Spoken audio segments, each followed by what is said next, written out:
Welcome. Welcome.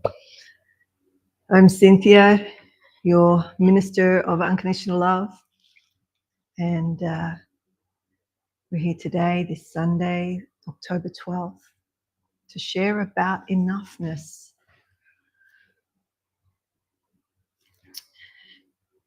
So thank you for joining us, and a little bit of an idea of what's going to happen today. So I'm going to share a poem, an original poem by myself, Cynthia, and it's based on enough, which comes from a writing from Kyosei.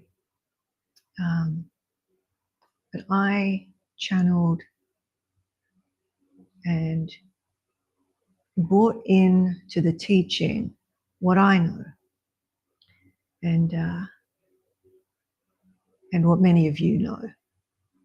Because remember, we're just remembering. We're just remembering. We're not teaching, we're just remembering. Okay. So let's get on with the poem. Oh, before we do, after the poem, we will be coming together in our lounge chair, our lounge, in the House of Unconditional Love to have a discussion. So stay with us for the discussion and going deeper into the idea of enough, enoughness. So let's get going on this spoken word journey. So as I said, this poem spoken word is called Enough. And let's just take a breath together.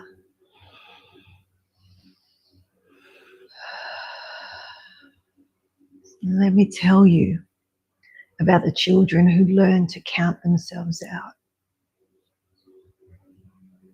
You know, the ones who added up all the ways they didn't measure. You know, like too loud, too quiet, too much, too little. Never quite the right temperature of love.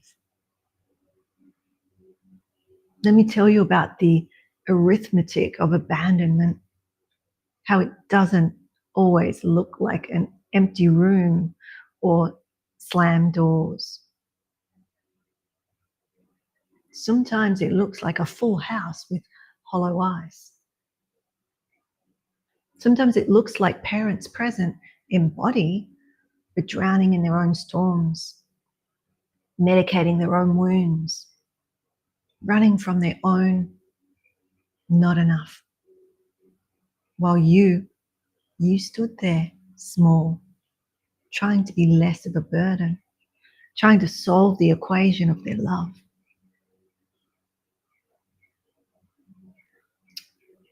So we learned early, didn't we? We learned early. Breathe. We learned that our needs were negotiations, that our hunger, our emotion, or our emotional, physical, spiritual, was something to be rationed. We learned to read rooms before we entered them, didn't we? To gauge the temperature of the parent's mood before we asked or dare ask for a glass of water, let alone a glass of attention. We became the translators of silence, fluent in the language of not now, maybe later. Can't you see I'm busy? And we translated all of that into one brutal sentence. I'm not enough.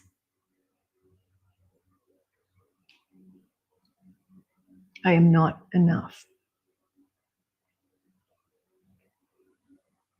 Here's what I know now, what I'm learning to know, remembering, what I'm practicing knowing, even when my body forgets. The story, that crushing, suffocating story of not enough. It's what I'm practicing knowing. It was never ours. It was handed down like a family heirloom, precious, that nobody wanted. Wrapped in their trauma, tied with ribbons of their own childhood wounds, passed from trembling hand to trembling hand across generations.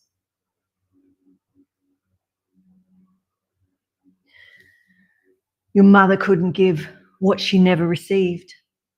Your father couldn't see you because he was never truly seen.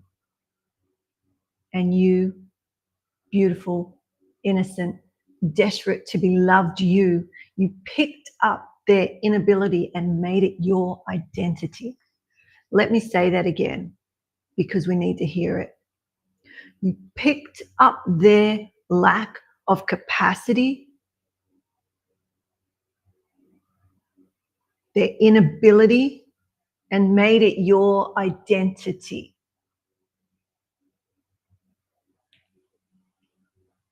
So their lack of capacity was never a reflection of your lack of worth. Right. Now I want to talk to you about attachment. How these small moments of micro abandonments, these breadcrumbs of connection, become the architecture of our adult lives. How we build the entire relationship on a blueprint of that first bond, that first dance of, will you see me? Will you stay? Am I worth your presence? Am I worth your presence? We become anxious. We become the anxious ones, reaching, grasping, terrified of disappearing, loving so hard it hurts, because maybe if we just loved a little harder, they'll finally see us. Or we become the avoidant ones, building walls before bridges, leaving before we can be left, convincing ourselves we never needed anyone. Anyway, both are survival strategies. Both are love letters written in the language of fear. Written in the language of fear. And our bodies, oh, our beautiful, brilliant, traumatized bodies remember everything. everything. That time you cried and no one came, your nervous system remembers. The time you reached out for comfort and got criticized, your fascia holds it. That time you tried to express your needs and were told you were too much, your throat chakra closed like a fist around that shame. Our bodies are archives, they're libraries of every moment we ever learned we were not enough. And until we come home to them, until we befriend the sensations, until we befriend the tightness in the chest, the hollow in the belly, or the rage in the jaw, until we learn to speak their language, we'll keep speaking the language of not enough. We'll keep speaking the language of not enough in every relationship, in every job, and see it in every mirror.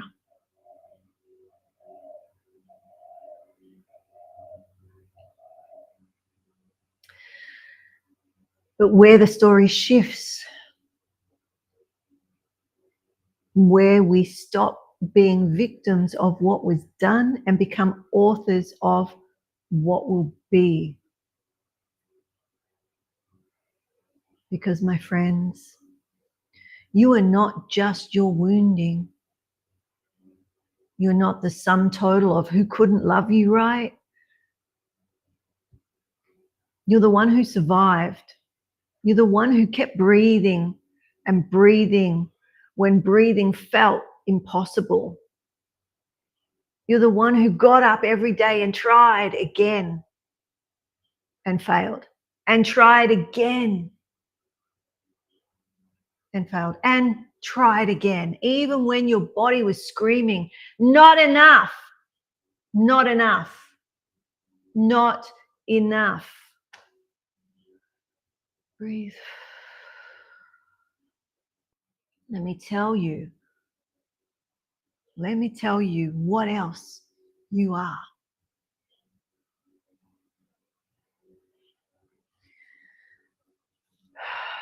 You are stardust. Literally, every atom in your body was forged in the heart of a dying star. You're the ancient. You're the DNA that carries the memory of the ancestors who survived impossible things so you can be here right now. You're the walking miracle of biology, trillions of cells cooperating every second to keep you alive, to keep you here, to keep you enough.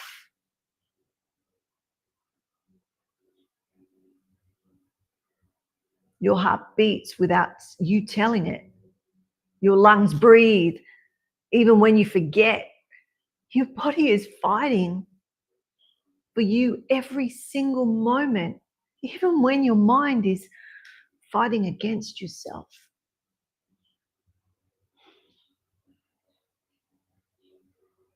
And your ancestors, they're not just in history books or old photos. They're in your bones.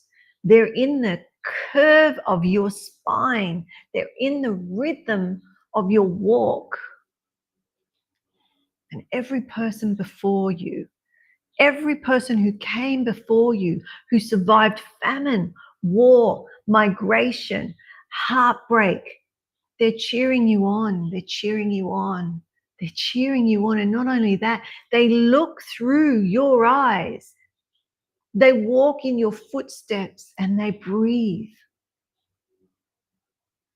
They breathe in your breath.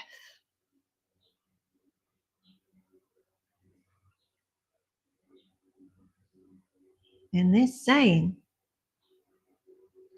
don't you dare shrink. Don't you dare shrink. Don't you dare make yourself small. for people who can't handle your largeness. Don't you dare. We didn't survive all of that for you to play small. Hear their whispers, or maybe not so whisper. So here's your practice, if you choose. When that voice comes in, and it will, because healing isn't linear, because healing leaves grooves in the brain, because not enough is a habit we've perfected. And when it comes, I invite you to do this. So let's practice. Place your hand on your heart or on your chest and feel the beat where the beloved and the universe says yes to you, where they say yes to you. And every single beat, yes, yes, yes, yes. Every beat, yes, yes, yes, yes. Place your hand on your belly and feel that breath. Feel the breath. That's life itself choosing you. Every single breath, you're here. You're here. You're here. You're here. And when you look in the mirror and really look and see the eyes of everyone who came before you, your grandmother's resilience, your grandfather's strength, your great-great-great-grandmother whose name you'll never know but whose DNA you carry. They're all here in your eyes. The beloved looking back at itself. The universe spying, viewing itself. And when someone treats you like you're not enough, and they will, because hurt people hurt people. Because the world is full of those still running from their own not enough.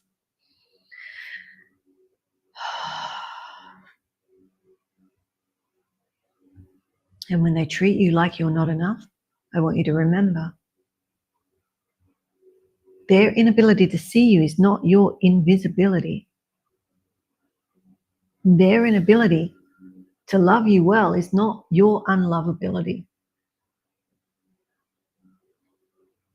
Their overwhelm, their distraction, their emotional unavailability, that's their story, not your worth. You're enough. Not because you've achieved something, not because you performed or perfected or pleased, not because you finally figured out the magic formula to make broken people whole. You are enough because you are. You're enough because you are, because existence itself is the only credential you need. Because the universe doesn't make mistakes. The beloved doesn't make mistakes. God does not make mistakes. Unconditional love does not make mistakes. Because nature doesn't do not enough. Does a tree question if it's treeing enough? Does the ocean wonder if it's worthy of being vast enough? Does the sun apologize for shining? No, they simply are. And so are you. So today, this Sunday, this sacred space of possibility, I'm asking you to practice something radical.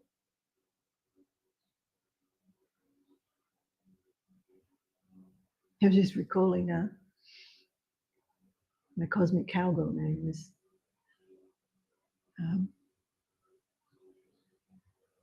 Renegade Mystic Warrior. So yeah, radical, okay. To practice being enough without the resume. Practice being worthy without the performance. Practice being loved without the labor. Just for today, just for this breath, just for this moment. Stop trying to earn your place at the table. And remember, you are the bloody table. You are the feast. And you're the blessing and the blessed. So let's take another breath to calm me down a little. All right, let's calm down a little. Let's take a breath together. Not to calm the fire, but to stoke it for the remembrance. Okay, so let's inhale. I am enough. I'm enough. And exhale, I release not enough. Or inhale, receiving love. And exhale, acknowledging your fears. Inhaling, I am whole. And exhaling, I'm here. I exist. And one more.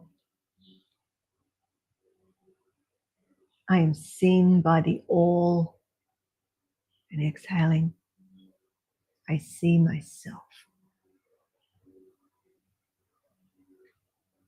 And now, well, I welcome you to stay, but you could go forward into your life carrying this truth, this torch, that you're enough. You've always been. You'll always be. Not because someone finally decided you were, but because the beloved, unconditional love knew it the moment you took your first breath. And every breath since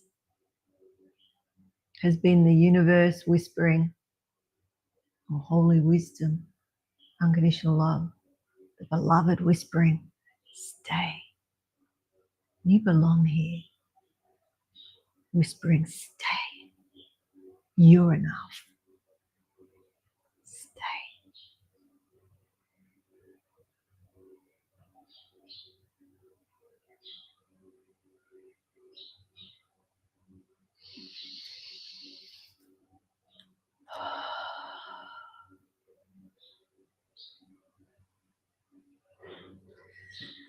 Would you like to do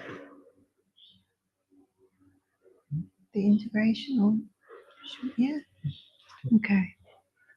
I'm just looking at the time. We've got time for an integration or an embodied meditation on enough.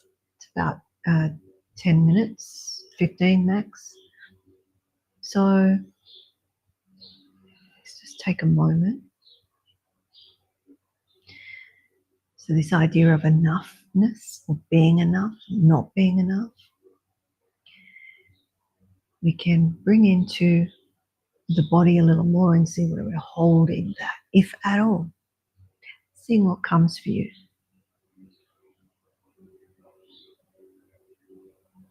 So find a comfortable seat, or you can lay down. Give you a moment just to, you might want to lay down. Or just relax and place one hand on your chest, one on your belly, 2 of the 3 minds, 2 of the 3 brains. And close your eyes. Soften your gaze. If you don't want to close your eyes, just soften your gaze.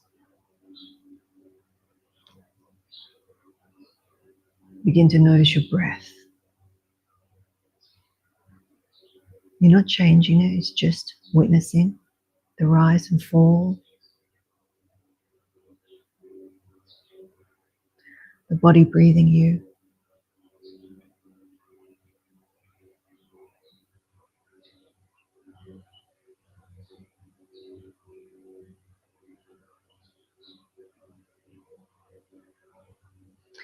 And feeling the weight of your body held by the earth. Notice where it makes contact. where your feet are, or your sit bones, or your back if you're laying, sitting. The earth has you. You don't have to be held. You don't have to hold yourself up. The earth has you in this moment.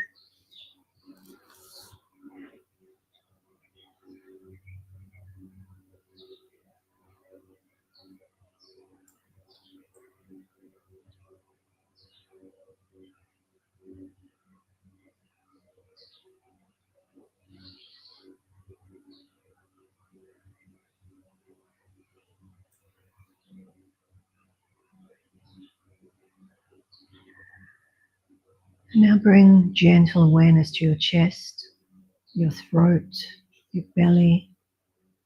Again, without changing, just noticing. Just noticing. And now let's notice where the not enoughness is. To bring that to mind, see where the sensation comes in your body. Where do you feel the not enough?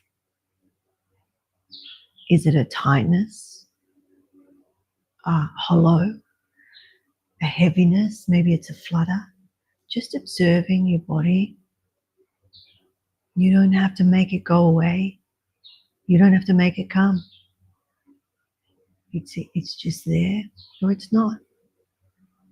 Where do you feel the not enoughness?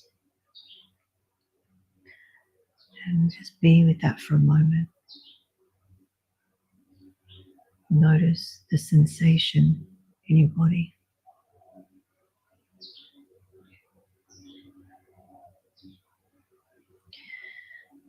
And now, you can either say internally or a whisper, I see you. I see you, little one who learned to shrink. I see you. I see you.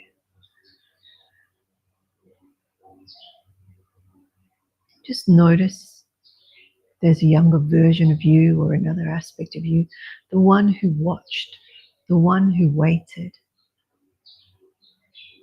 or who tried so hard to be enough for people who couldn't see.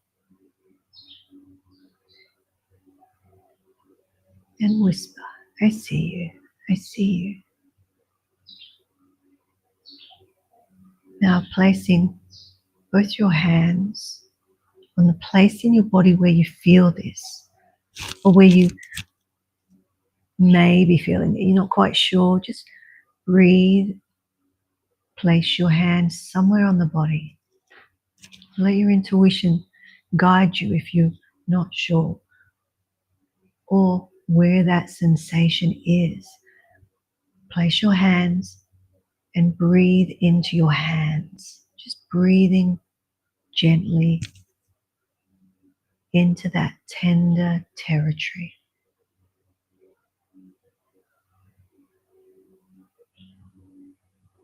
Breathing into that tender territory.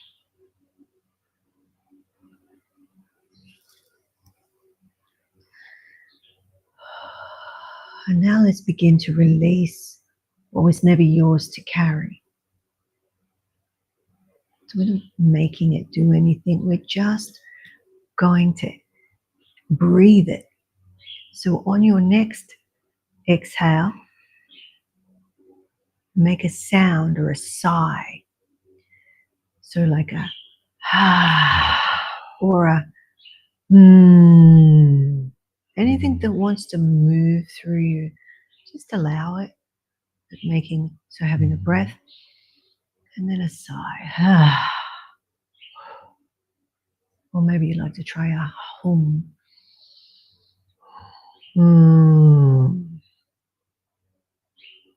Or a hum.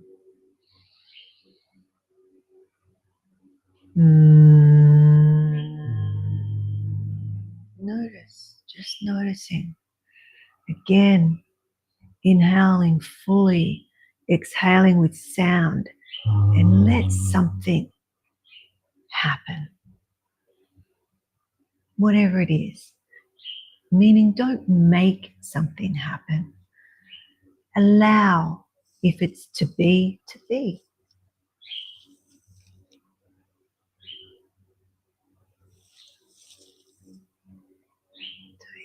Inhale in fully, full breath, and exhale with sound.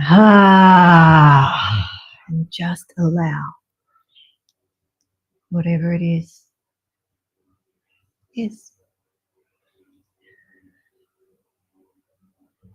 And one more time with this big inhale. Sip it in. Fill your lungs to capacity. And release with sound louder if you can.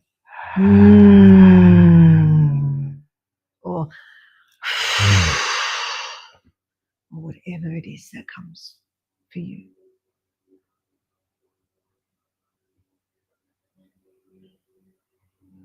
And now, in a moment, I want you to shake. I want you to shake your hands, shake your arms, shake your shoulders gently or vigorously. Jump, jump, jump. Make your butt jump. If you're standing, jump, jump, jump. Shake, shake. If you need to do gentle, do gentle. But shake out what feels right. Shake out the old story. Shake my legs. Like a crazy person, right? You do what you can. I gotta watch the mic. But shake. Shake, Kyosei. Shake those legs. Oh, I see your legs shaking. All right. Shake that head. Shake it out. Ooh, ooh, shake it out. This isn't yours anymore. Shake it. I'm telling you, it feels great. So, shake it.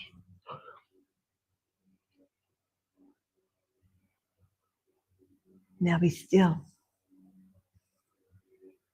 And notice, what's he now? What's he now? What's he now? Notice.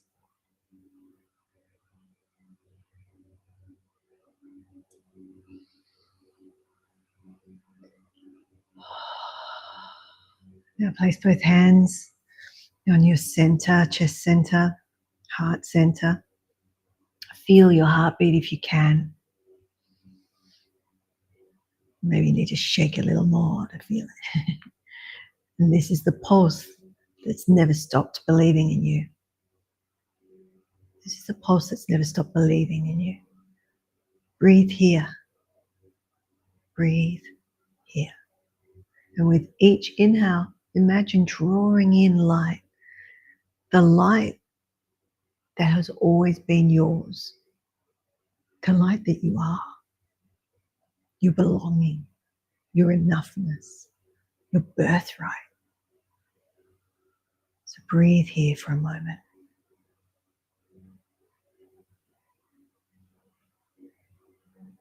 The light that's always been.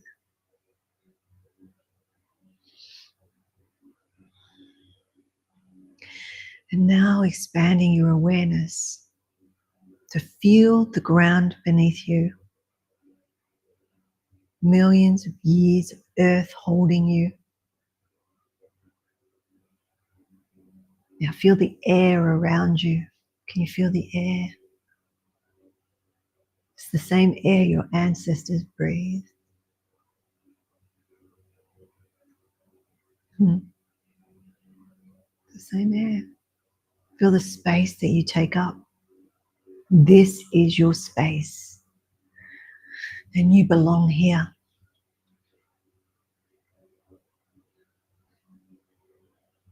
So you can speak these words intentionally, internally, or out loud. I am enough. I've always been enough.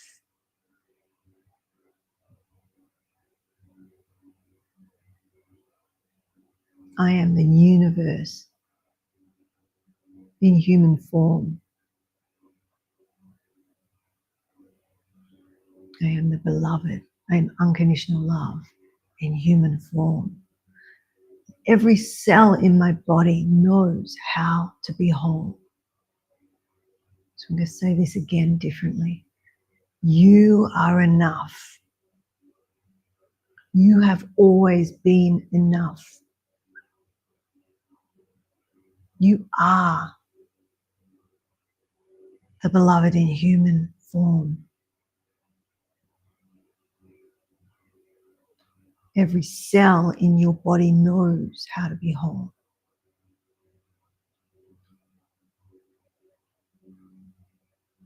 So placing a hand on the lower belly, one hand on the heart. Feel the vertical connection, earth to sky, ancestors to future, root to crown.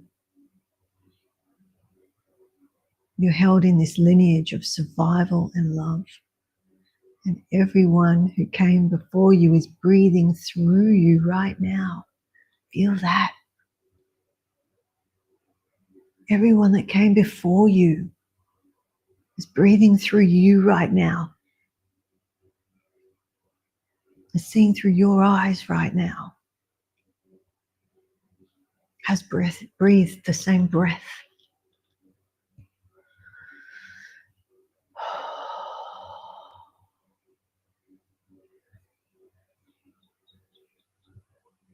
So keeping your hands where they are and taking 3 deep conscious breaths. And let's inhale. I receive my enoughness. I receive my enoughness. And exhale, I release, not enough.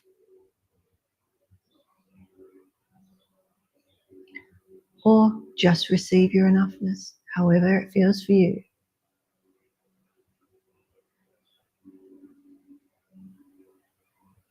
So repeat that a couple more times.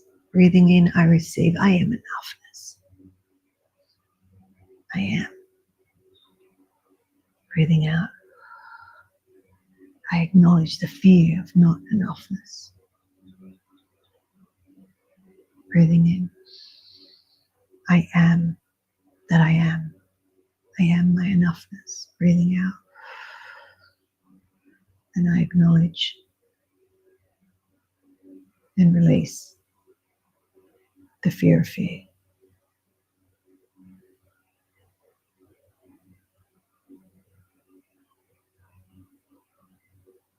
And now beginning to wiggle your body, your toes, your fingers, you roll your shoulders, move your neck.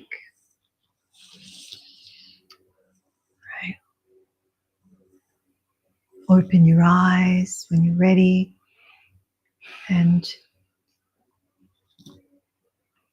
place hands in prayer position at your heart and bow to yourself. Bow to yourself, the one who survived, the one who is here, and the one who is enough.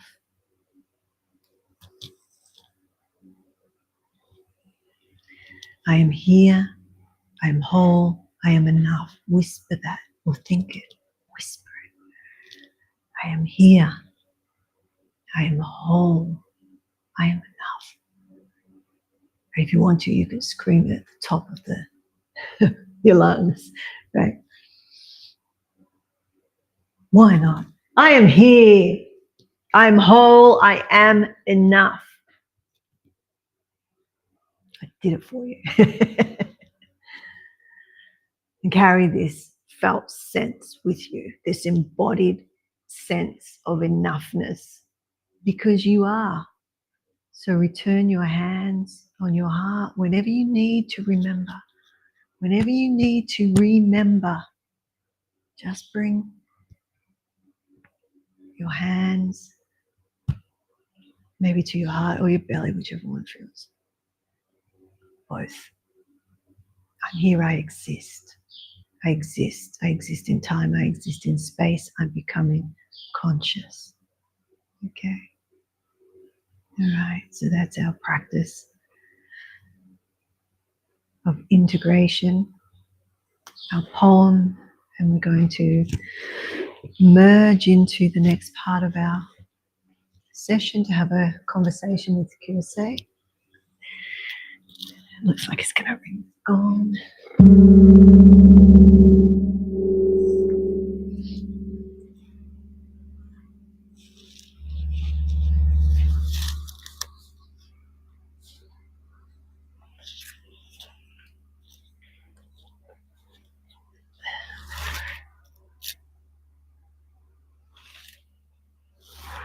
Okay. How you doing? How you doing?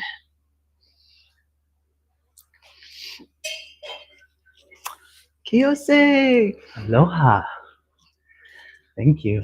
Thank you for being here. Thank you, Cynthia, for that beautiful poem and practice on not being enough. Let's check. You might. Yep, good. Not being enough. This is an experience that we all have as part of our own survival ego and spiritual ego. In our survival ego, this not enough comes from a mistrust in unconditional love itself. It's a mistrust in being taken care of by unconditional love. I know in my own experience that as I fell into this trust deeper and deeper, that it wasn't money that I would have to be concerned about. Because the not good enough plays out a lot of times in our ability to create money, survival, the survival ego's ability to trust, and we can say trust ourselves in our own way of being able to survive. That trusting in ourselves is our own relationship with unconditional love itself. I'm sorry. The unconditional love that's in each of us. And so as we start to trust this unconditional love, whether it's through understanding how to survive or just trusting in unconditional love as it being able to provide for us when we need it. As an entrepreneur, I've always rode that edge. You know, you're always pushing the envelope as an entrepreneur and riding that edge just to see how far you can take it. And it does challenge the ego, the survival ego, because it is an ability to trust ourselves enough that we will survive and we can make it. This not good enough, when we start to build that trust, moves into the next ego as part of our conscious evolution, this spiritual ego. And this spiritual ego, it's challenged with the not good enough because it is around the not good enough to embody all that is unconditional love. In my own experience of practicing to embody unconditional love, to help understand it in a way that I can share it with others, I found that the spiritual ego is around the practice of embodying unconditional love. And the problem with that is that unconditional love is not one single person. Unconditional love is all of us. And so when we start to think that we're trying to embody unconditional love as a spiritual being, as a spiritual entity, there's a part of that spiritual ego that realizes that it's not good enough.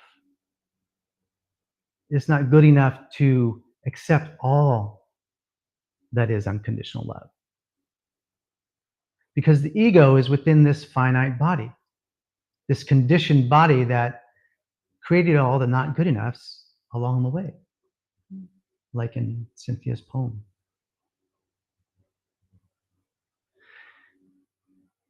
And the shift for me, and I talk about it a lot in my book coming out here in December 7th, the not good enough is not around I'll put the wait list up. feeling like we have to embody all of unconditional love.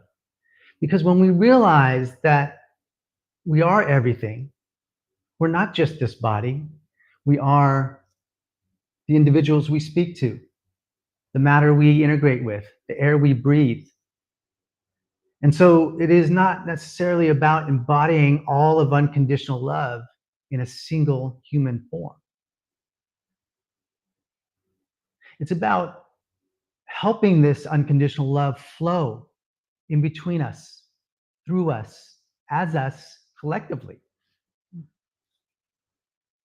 How we each choose to trust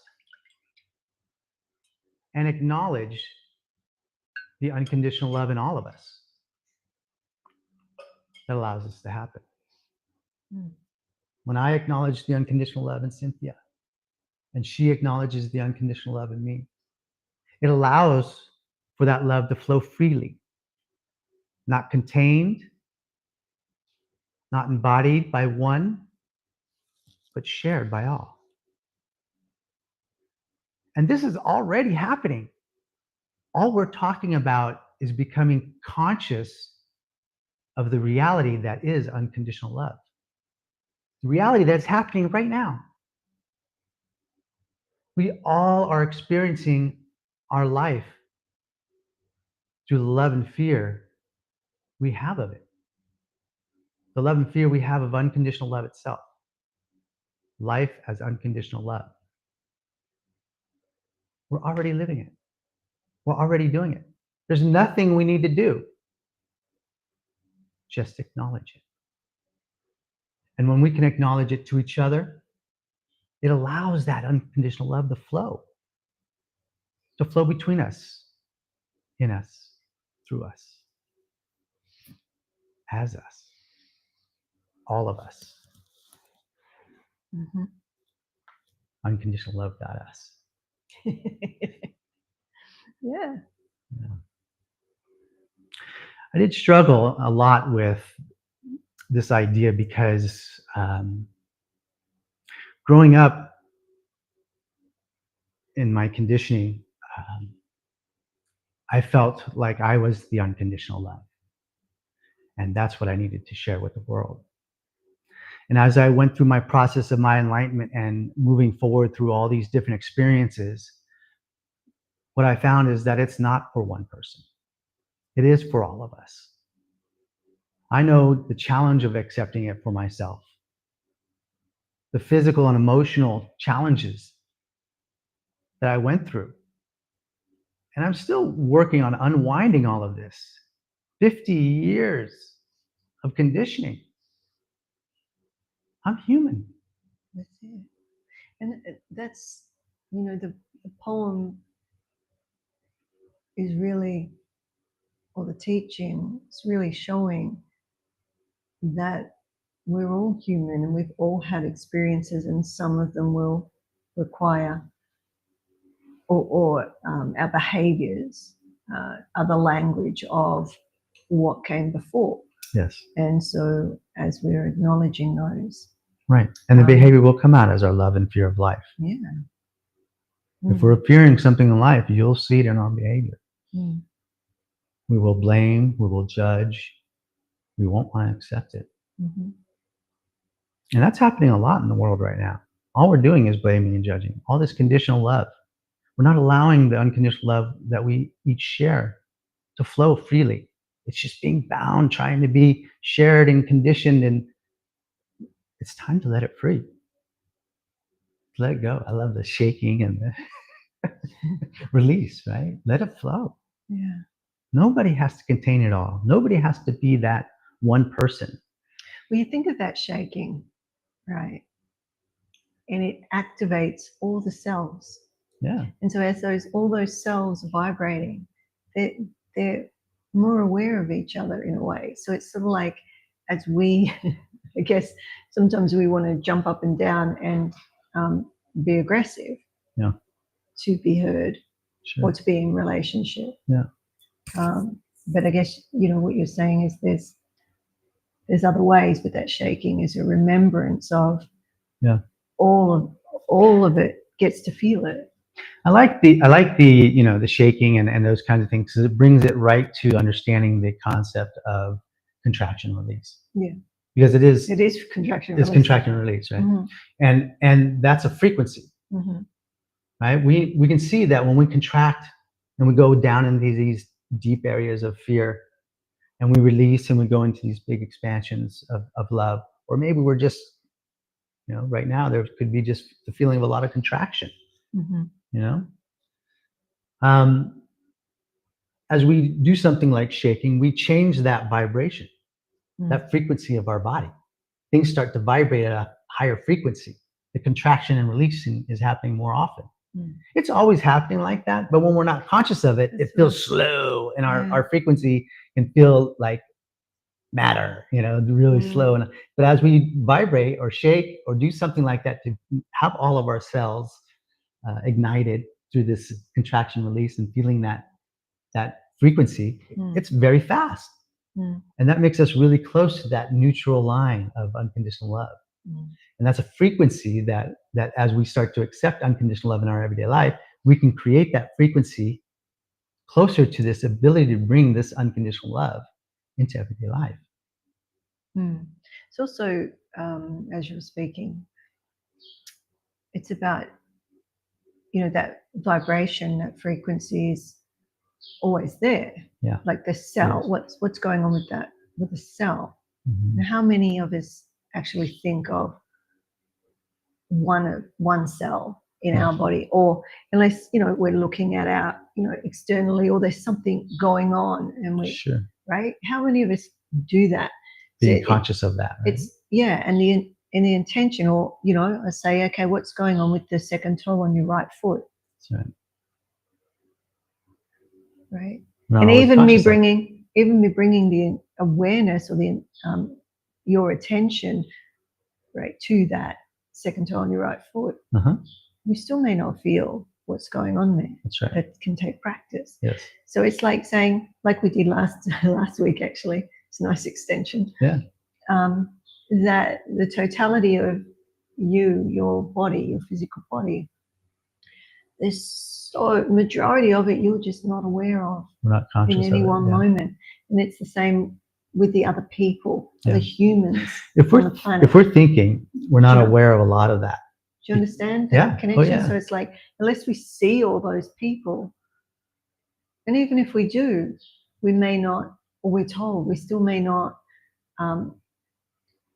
experience the connectedness that we are all like those cells, each one of those, When we're thinking, or we're caught, thinking is linear, but we get caught in these loops, right? And so the linear thought process ends up in a circle where we're just looping a story, the same story over and over.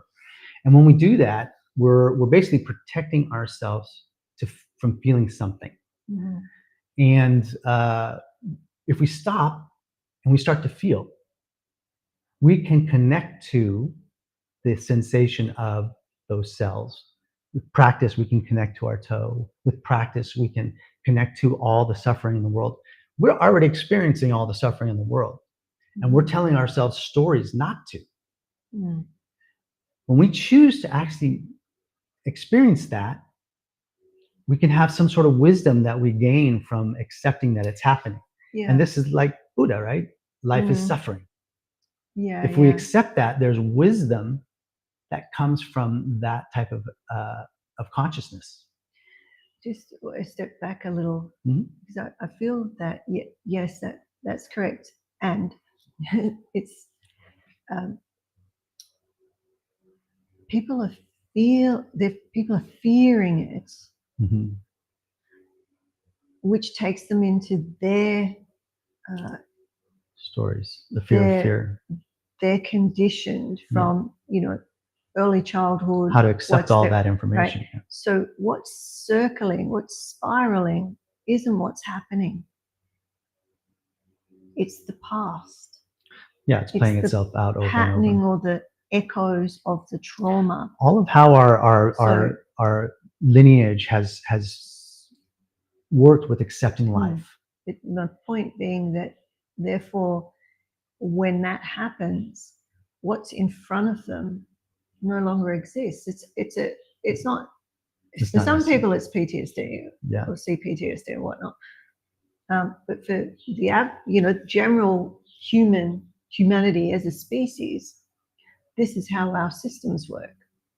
Mhm. So whatever is patterned and habitual in our system, when we see something outside, that's the vision or The lens we see it lens, through. the view, the glasses that we see through.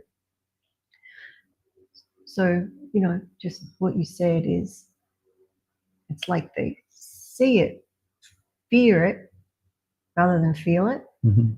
and then go into the loop of, Yeah, and the loop is usually blaming someone for it, right? Because we don't want to own that fear for ourselves, and that's when Right. we're blaming someone. yeah, for I think that's a further step. I think that straight up, it's like what they feel or Uh-huh. experience that is unconscious almost, and then the behaviors or the Yes. language comes. That's right.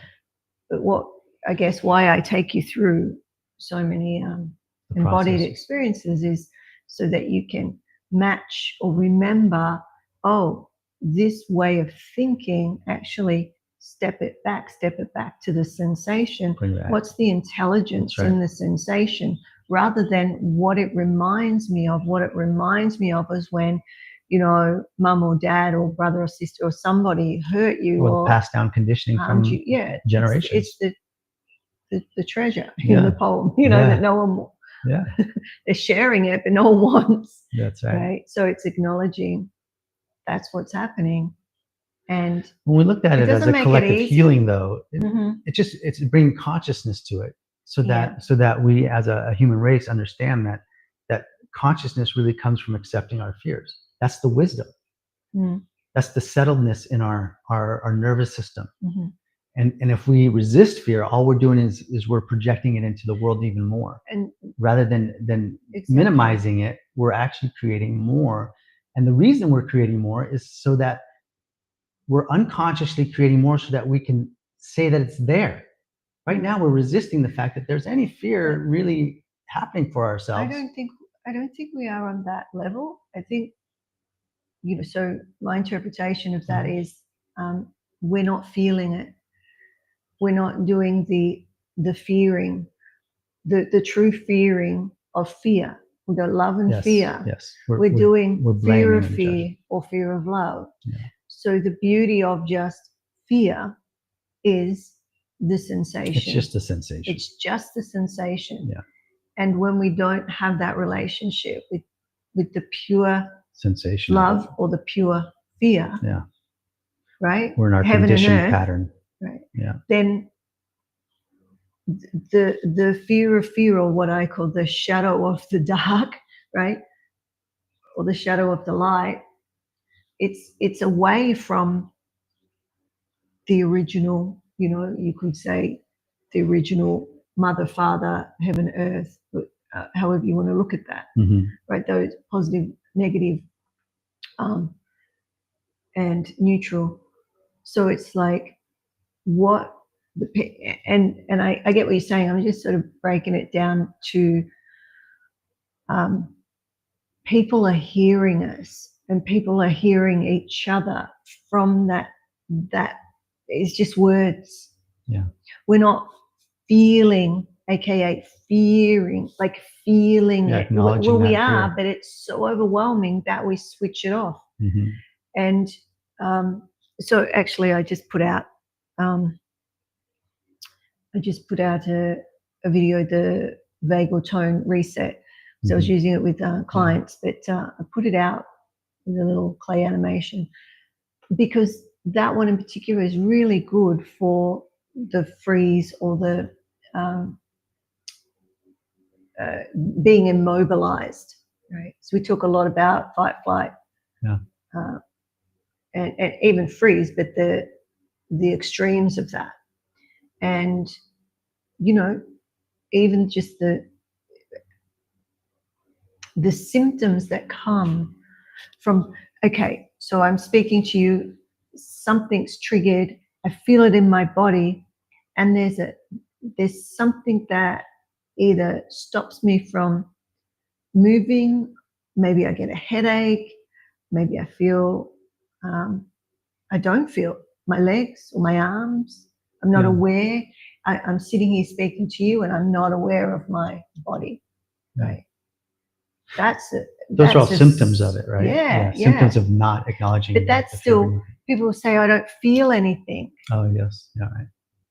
Well, maybe there's... And a lot of times we don't feel something because there's a freeze, but there's also, we can tell a story that projects it and blames somebody else for it. So it's not my fear. Feeling it. You're still feeling it, but then, like we talked last week, right? We're unconsciously making somebody else our Messiah, our Savior, right? We're taking that fear and saying it's not mine, it's theirs. Yeah, I'm feeling it, and it might be a fear of them, but instead of saying it's my fear, we're saying it's them, and the story then keeps us from actually taking ownership of it ourselves. And feeling it ourselves. Yeah. There's another piece to that that we've been talking a lot about lately as well. Students and clients and whatnot. That people around them, family, friends, they're feeling that charge in their body, and they're discharging that charge, there's an electrical charge of voltage in the body, by dumping, blaming or judging that person. No, not necessarily. Or just not dumping necessarily. on, It's a subtle difference. It's like, it's got nothing to do with you, but I'm feeling something, so I need to express it for me to feel better. Right. So I'm going to go, it's got nothing to do with you. I'm not saying you, but it's like, and then I might feel awesome. Yeah, right. And you're like, what just hit me? Right. And if you're secure, your nervous system's humming along, you may be able to carry that fairly well and move it through, like we do as trauma therapists and whatnot. We've got to be able to hold the bucket while you vomit into it. Yeah. And that's the role. The difference for me is when it's not acknowledged. Exactly. See, as a therapist, you get paid, so it's acknowledged.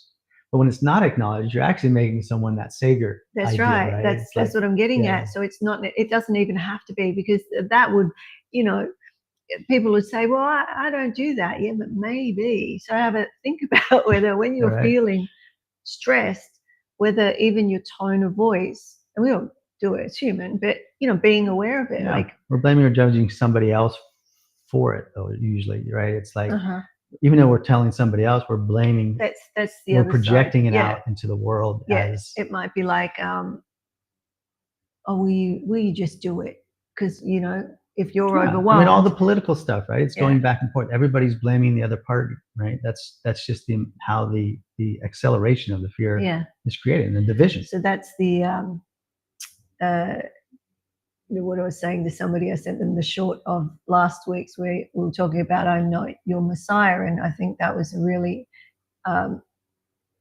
great point around what we just said, that is making the other person your savior or your Messiah, or and not even acknowledging that. Because if you offload onto somebody and you feel better, and it's like, I always feel great after talking to you, but you've left them in a minefield of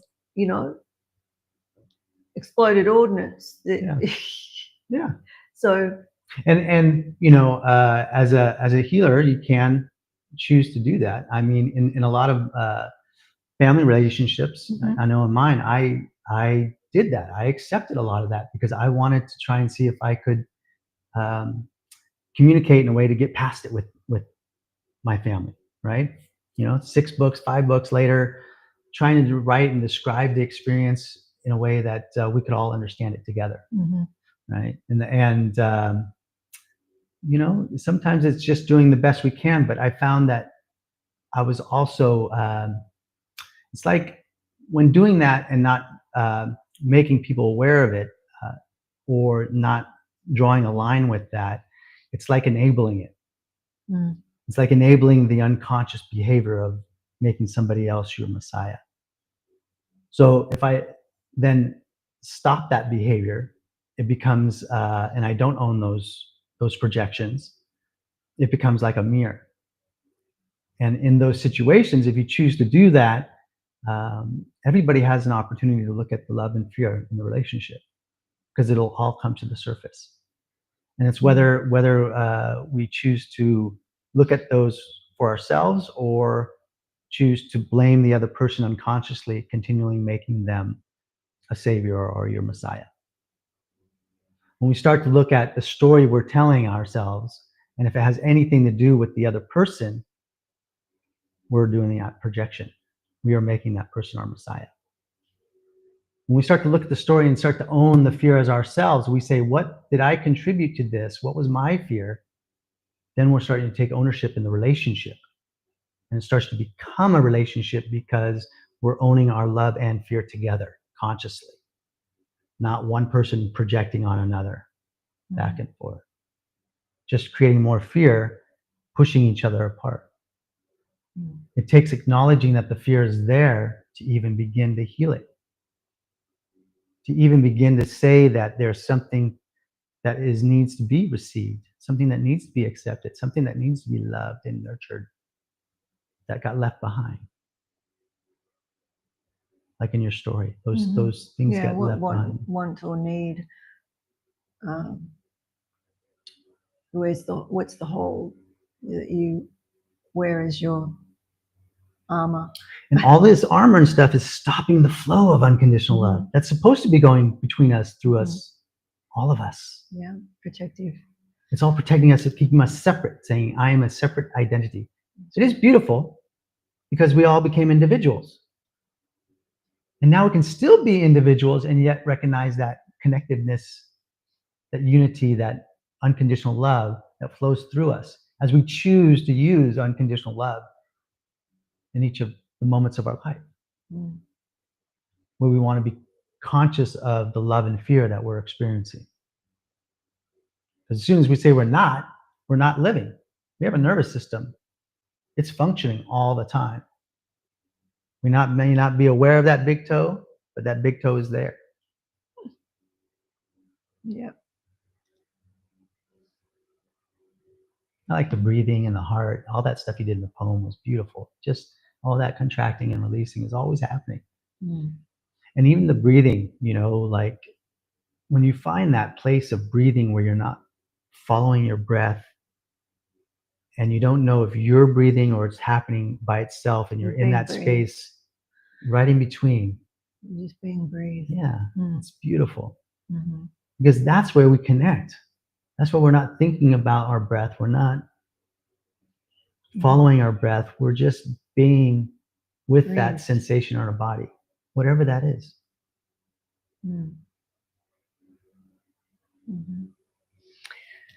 So the wait list is up there. You might be wondering what that is. And it's a wait list for December 7th to be notified, but also if you would like to, because we're having a launch where there'll be some gifts and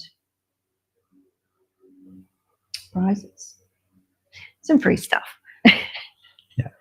And also, for the first time, we haven't done this before, but I'm excited about it. We're having a book club based on, to start with, this book. I don't want to show them the cover yet. Okay. But Okay. the I'm Not Your Messiah, the spiritual ego and the fear of unconditional love. And it'll be 8 weeks. It'll be a gift. So we'll meet weekly for 8 weeks to have a book club, basically. Yeah. So if you've never had a book club, well, it may not run like a general book club, because we'll just see who shows up and how we want to discuss and learn and go deeper into these teachings, and have some fun and get to know you. So the wait list is up there. It's free. You might as well jump on now. And we'll be contacting you closer to time so that you don't miss out. And yeah. Did I miss anything? I think we're good. All right. Shall we Do a little sitting. Shall we wrap up? Oh, you Yeah. do? Okay. Do a short one. We'll do three goals. We'll do a little integration, sort of ending. So taking a breath, let's take this wait list off now. Take a breath in.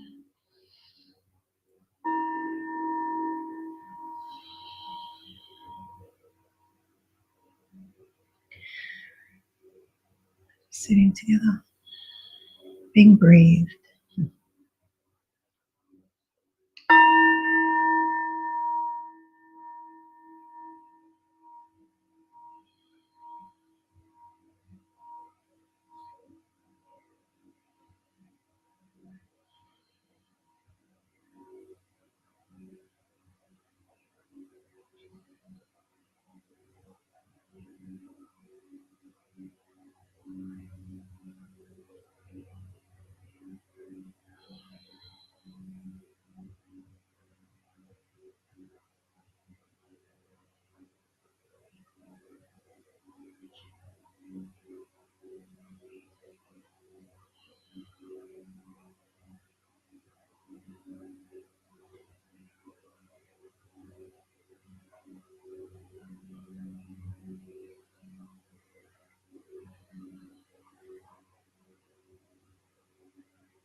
Till we meet again, may the blessings be. And remember, you exist.